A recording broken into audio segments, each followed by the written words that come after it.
Welcome back. I did read this. Let's just continue reading. I have to find it, but now I open more.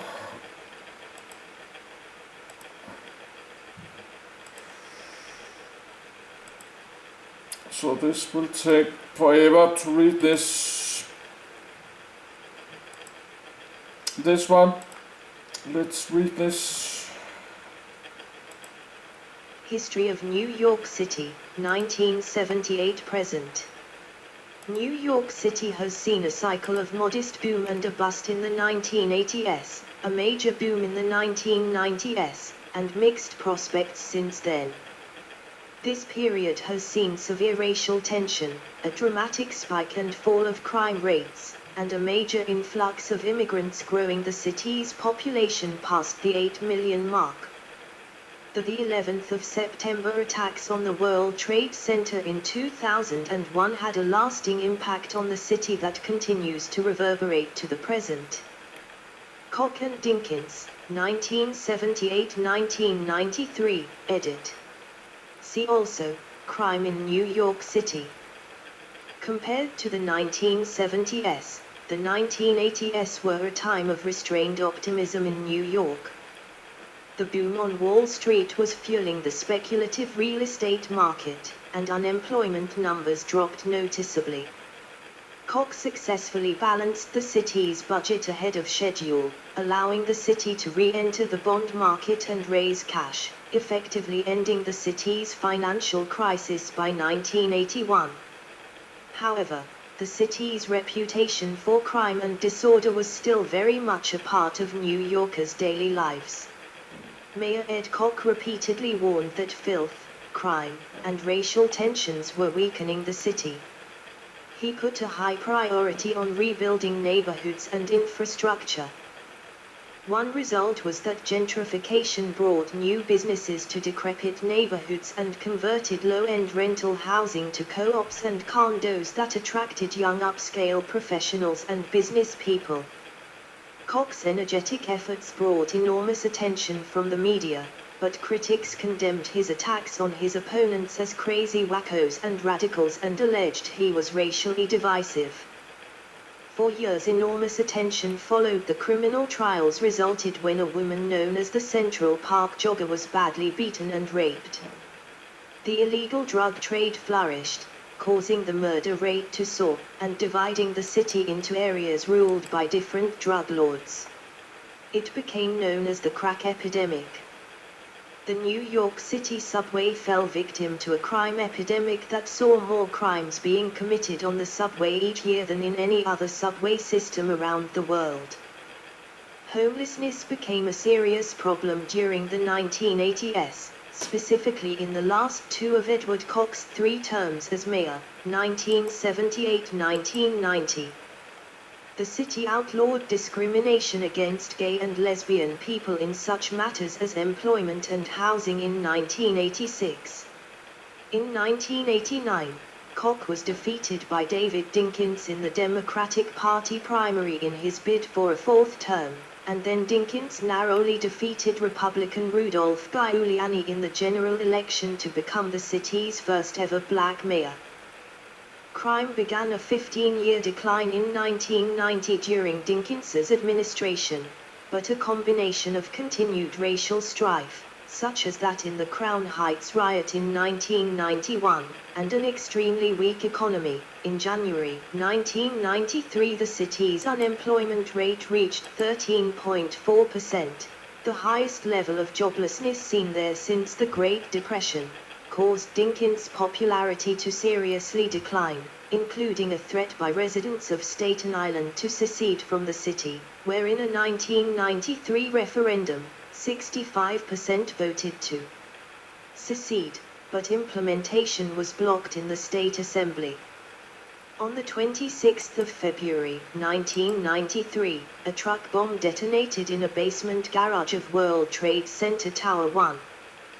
The 1,336 pounds, 606 kilograms, urea nitrate hydrogen gas enhanced device was intended to knock the North Tower, Tower 1, into the South Tower, Tower 2, bringing both towers down and killing tens of thousands of people. It failed to do so, but did kill 6 people and injured more than 1,000. Mayor Dinkins faced considerable opposition from members of the police force, which escalated into a 1992 police riot, at which his political rival Rudolph Giuliani addressed the crowd. In late 1993, David Dinkins was defeated by Giuliani in his bid for re-election.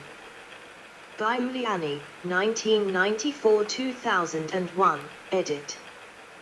The city rebounded in the mid and late 1990s due to the steady expansion of the national economy and the Wall Street stock market boom that took place concomitantly, as well as the precipitous drop in crime, although stubbornly high unemployment remained a local problem. Mayor Rudolph Giuliani, a former federal prosecutor, is credited by many for revitalizing Times Square and making the city more livable by cracking down on crime. Changes in the worldwide economy during this time proved to be especially favorable to New York because of its highly developed transportation and communications infrastructure, as well as its massive population base. Over the course of the decade, the city's image transformed from being one of a bygone, decaying metropolis to one of the world's preeminent global cities. As for sports, 1994 saw a great chapter in the city's sports history, with the New York Rangers finally winning their first Stanley Cup since 1940 and the New York Knicks making it to the NBA Finals, where they lost in 7 games to the Houston Rockets, at the same time. The Knicks made it to the NBA Finals again in 1999, where they lost in 5 games to the San Antonio Spurs.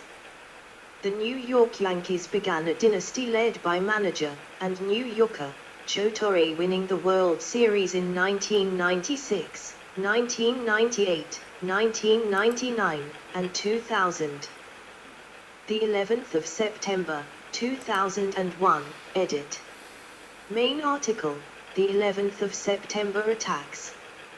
On the 11th of September, 2001, Islamic terrorist hijackers linked to the jihadist organization Al-Qaeda piloted 2 hijacked passenger airliners into each of the twin 110-story World Trade Center towers. The airplanes, designated for transcontinental flights and therefore fully loaded with jet fuel, were hijacked mid-flight and intentionally crashed into the towers in the early morning hours of the 11th of September. The crashes caused massive structural damage during impact, ripping gaping holes into the towers, and ignited raging fires that caused both weakened towers to collapse in less than 2 hours. Together with a simultaneous attack on the Pentagon in Arlington, Virginia, and a failed plane hijacking that resulted in a plane crash in Shanksville, Pennsylvania, 2,977 victims died in the attacks. The 9/11 attacks led to a temporary exodus of business from Lower Manhattan to places such as Midtown Manhattan, Jersey City, and Brooklyn, as well as elsewhere, along with the need to reposition the broadcasting antennas of several television channels. About 430,000 job months and $2.8 billion in wages were lost in the 3 months after the attacks. The economic effects were mainly on the economy's export sectors. The city's GDP was estimated to have declined by $27.3 billion for the last 3 months of 2001 and all of 2002. The U.S. government provided $11.2 billion in immediate assistance to the government of New York City in September 2001, and $10.5 billion in early 2002 for economic development and infrastructure needs. Hundreds of thousands of tons of toxic debris containing more than 2,500 contaminants, including known carcinogens, were spread across Lower Manhattan due to the collapse of the Twin Towers. Exposure to the toxins in the debris is alleged to have contributed to fatal or debilitating illnesses among people who were at ground zero. The Bush administration ordered the Environmental Protection Agency, EPA, to issue reassuring statements regarding air quality in the aftermath of the attacks, citing national security, but the EPA did not determine that air quality had returned to pre-September 11 levels until June 2002. Many other closings, evacuations, and cancellations followed the attack, either out of fear of further attacks or respect for the tragedy. Cleanup of the World Trade Center site was completed by the end of May 2002. November 2001 plane crash, edit. On the 12th of November 2001, American Airlines Flight 587 crashed into the Bell Harbor neighborhood of Queens shortly after takeoff from John F. Kennedy International Airport, killing all 260 people on board and 5 others on the ground. It was the second deadliest aviation incident involving an Airbus A300, after Iran Air Flight 655, and the second deadliest aviation incident to occur on U.S. soil, after American Airlines Flight 191.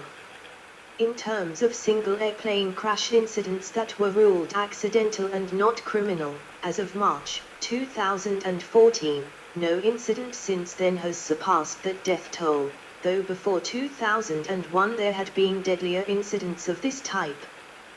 Although initially feared to be another act of terrorism, the crash was eventually found to have been caused by pilot error. Bloomberg, 2002-2013, edit. Main article, Mayoralty of Michael Bloomberg. Billionaire media baron Michael Bloomberg, a Republican, was elected mayor in 2001, and re-elected in 2005 and 2009. He used a statistical, results-based approach to city management, appointing city commissioners based on their expertise and granting them wide autonomy in their decision-making.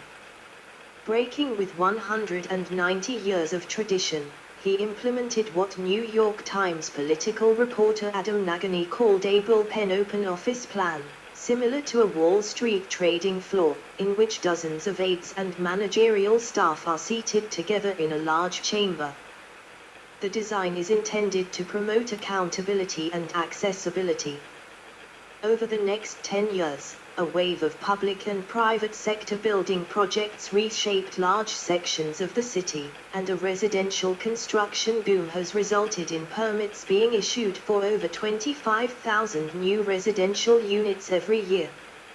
While the 2012 Summer Olympics ultimately went to London, New York was among the finalists, and the campaign resulted in a plan to replace Shea Stadium with a new stadium, as well as an extension of the 7 subway service.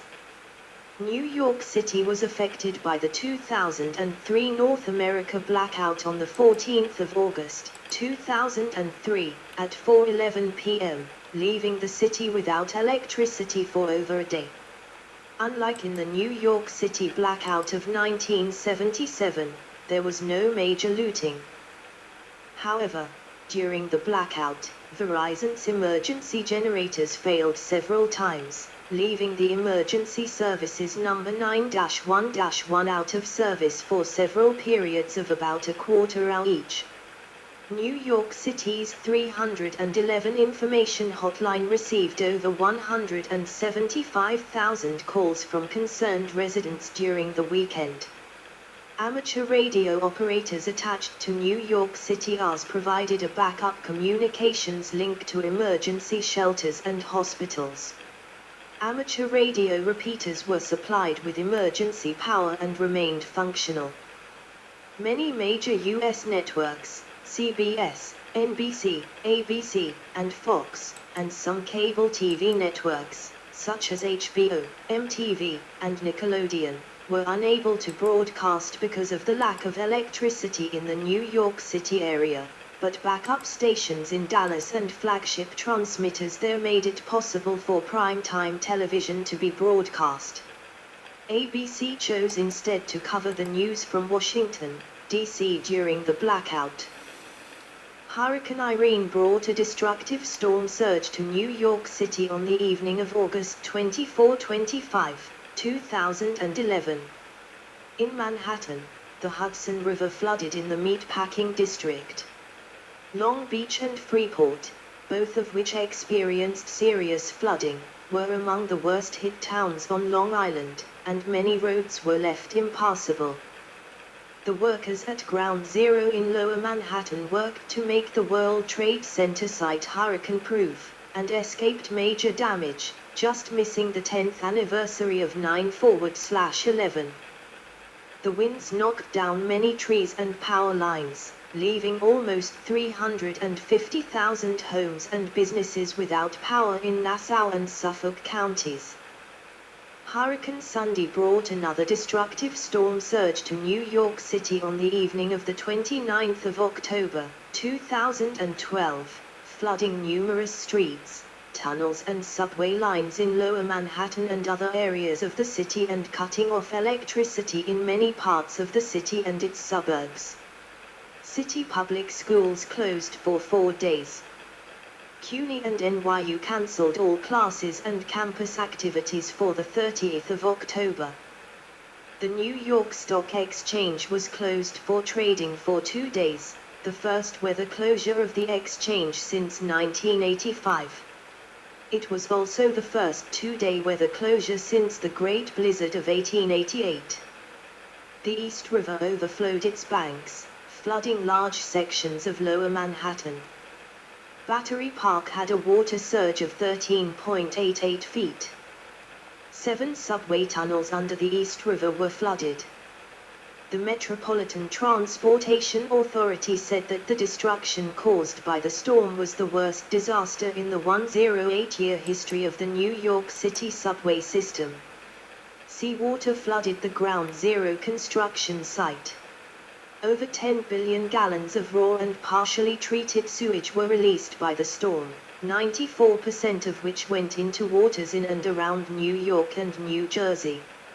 In addition, a 4-story Chelsea building's facade crumbled and collapsed, leaving the interior on full display. However, no one was hurt by the falling masonry. De Blasio, 2014-2021, edit. Bloomberg was term limited. After his 3rd term, he could not run again in 2013. Bill de Blasio won the subsequent mayoral election, and was sworn into the mayor's office on the 1st of January, 2014, by former President Bill Clinton. In 2017, a transit crisis was declared after years of deferred maintenance on the city's subways, buses, and railroads. Congestion pricing was proposed as a result of the crisis. A subway action plan and a Genius challenge were also announced as possible solutions. On the 31st of October, 2017, a man drove a pickup truck into the Hudson River Park's bike path in Tribeca between Houston Street and Chambers Street, killing at least 8 people and injuring at least 15. Most of those who were hit were bike riders. COVID-19 pandemic, edit. Main article, COVID-19 pandemic in New York City. The city was in a state of lockdown between the 22nd of March and the 8th of June, 2020, amidst the COVID-19 pandemic. By April 2020, New York City was experiencing the most deaths of any locality in the coronavirus pandemic in New York State, which itself had the highest number of confirmed coronavirus cases of any state in the United States. At the time, 1/3 of total known U.S. cases were in New York City. By May, New York Governor Andrew Cuomo had announced a 4-phase reopening plan for regions in New York State, including New York City. Phase 1 of reopening in New York City began on June the 8th. The region reached its last phase of reopening 6 weeks later, on the 20th of July. Between the city's first recorded case and the Phase 4 reopening, New York City had recorded more than 218,000 COVID-19 cases, including 18,787 deaths directly attributed to the disease. COVID-19 cases and transmission decreased significantly between June and September 2020. However, by the beginning of October 2020, 20 zip codes were identified as cluster areas, which contained 26% of all positive cases in the state at the time. In response, the governor's office announced what they called direct enforcement of COVID-19 related restrictions in high-risk neighborhoods. During the pandemic, a federal judge blocked Mayor Bill de Blasio from enforcing restrictions on religious organizations to 25% of attendance capacity when other establishments operated at 50% of capacity. A federal lawsuit alleging religious discrimination began in June by Catholic priests and Jewish congregants against Governor Andrew Cuomo and Mayor de Blasio. Mayor Bill de Blasio apologized to the Orthodox Jewish community for his handling of the shutdown. Adams, 2022 present, edit. Main article, New York City migrant housing crisis. On the 2nd of November, 2021, Democratic candidate Eric Adams won the New York City mayoral election. Incumbent Mayor Bill de Blasio was term limited and ineligible to run for re-election. On the 1st of January, 2022, Eric Adams was sworn in as mayor of New York City. As of October 2023, more than 130,600 migrants had arrived in New York City since the spring of 2022. The migrant crisis in New York City was called a humanitarian crisis by Mayor Eric Adams. Many of the migrants have been Venezuelans who had crossed the southern border from Mexico, continuing their trip to New York City, partly with the help of officials in Texas. As of October 2023, more than 65,400 migrants were staying in NYC homeless shelters. See also, edit. 1 American Urban History. 2 Timeline of New York City, 1950s 1970s. 3 1977 New York City mayoral election. 4 1981 New York City mayoral election. 5 1985 New York City mayoral election. 6 1989 New York City mayoral election. 7 1993 New York City mayoral election. 8 1997 New York City mayoral election. 9 2001 New York City mayoral election. 10 2005 New York City mayoral election. 11 2009 New York City mayoral election. 12 2013 New York City mayoral election. 13 2017 New York City mayoral election. 14 2021 New York City mayoral election. References, edit. 1 Carrot Johnson. Let's stop. I will save it later. So already I made the folder, but I just follow my list. City of Greater New York, that's older, from the 18th century. Boroughs, New York, Bronx, Brooklyn, Manhattan, Queens State. Let's read it. I have it open somewhere here, but it's 10:30 and I'm still sleepy. So let's take a break and charging my camcorder. The sun is shining again today, so the temperature will get up slowly to like 30 degrees. But I did not put the heating on tonight, this night.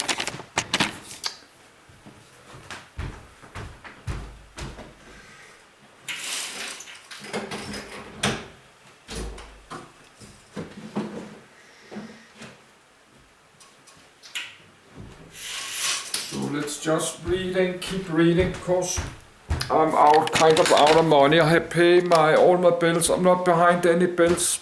I pay my rent apartment, all my internet, electricity. Made my payments to my debt and tax debt, everything.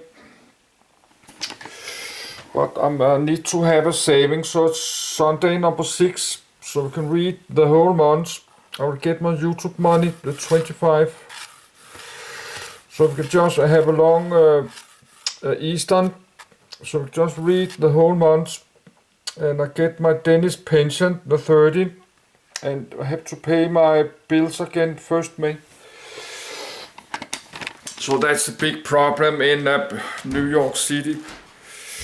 New York City, that's where you have to pay a very high rent if you're renting a small 1 or 2 room apartment. Should be impossible to get something 1 room apartment less $2,000. But $2,000, that's what I'm gonna have, $2,100 in my Danish pension, and my Danish pension is very high compared with other people in Denmark. I have the highest social post pension in whole Denmark,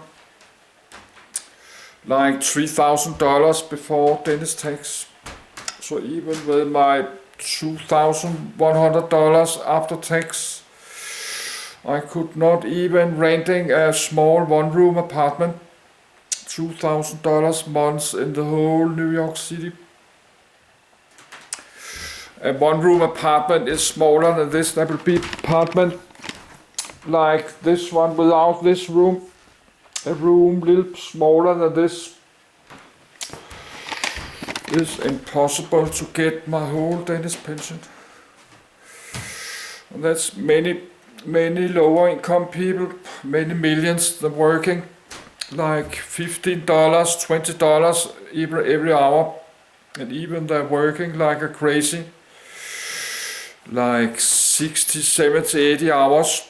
They're working the whole week, like 50 to 80 hours a week. And some have 2 jobs, some have a day job, some have an evening job. So they're working like a crazy just to pay their high rent. No, I think some families, they have both 2 adults working like a crazy just to make this maybe $3,000-4,000 payment, their rent. That's a lot of money, $3,000 every month. Every single month, then you have all the bills for food and your car, insurance, internet, cell phone, electricity, heating, and payments to many have credit card debts, like me. They have all kinds of credit card debt. Many thousands of dollars with a high interest, and they have maybe just a small saving, very small saving or no saving, and a lot of credit card debt, and low income and very high rent, like $2,000, $3,000, $4,000 months. So that they're calling working poor, even they're working like a crazy. They're still poor, that nothing, no money left every month. That's why it's so dangerous now to have a big inflation in the United States. The cost of daily food. No, this tariff, they have United States, the Trump government made a tariff to the whole world. They make some tariff taxes to the whole world. 10%, 30%, then the prices could get up on normal food and stuff. And gas, so even this many millions, more than 100 million low-income people in the United States, they are like working poor families. They have very hard time just to pay their bills and buy food. So they have, in the United States, they have a lot of charity, they have a lot of food banks, they have many hundreds many hundred food banks for low-income families. They can go and get some free foods and diapers.